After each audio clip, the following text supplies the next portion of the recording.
billions of dollars being currently invested so that the new generation of children and teens have no idea what kind of world they're living in, what kinds of other people are living in it, and who they themselves are. Billions of dollars have been invested in the maintenance of the status quo. In my book, The Dark Fantastic, I talk a lot about, we said to shut off everything before this, and I have a 9 o'clock alarm. I'm almost never online this.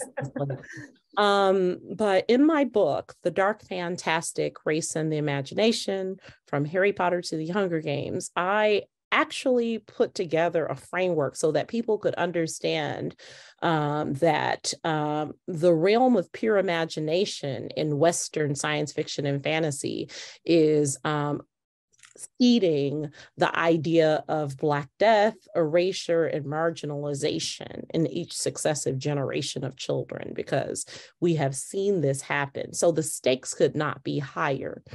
It seems to me that it is clear that as soon as we began to see the We Need Diverse Books movement and the just the mass movements of the 2010s, and publishers and Hollywood studios began to greenlight, as Tracey points out, creatives of color's work that they've been writing and dreaming up all along, right? And they finally get a foot in the door for work that they are threading the needle to get through. And just that little bit of momentum scared the powers that be enough to invent entire campaigns against children's authors, illustrators. There are databases. We have to deal with this mess in state elections. It's influenced state elections. They know they're lying, but they're running scared because we have had centuries of, and I don't want to say a single story. I talked about that a bit in chat, and I won't bring that here into the call, but they're really afraid, because if we truly have stories that reveal the truth of who we are, one to another, that give kids, to quote Dr. Rudine Sims Bishop, glorious mirrors, windows, and doors, then we're going to have a new world.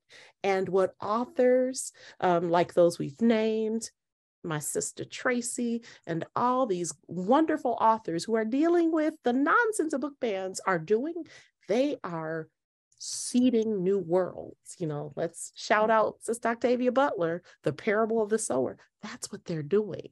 And the far right and people are lying about CRT and all bathroom bans, all this mess. They see this new world breathing right as we turn this page. And they're not going to be able to stop it, but what they're trying to do is impose as much pain as possible. So the work that we are doing to stop the fear of a Black mermaid, some people think it's frivolous. Who cares about Black mermaids on in a book or a movie? But the stakes could not be higher. It's all about changing imagination.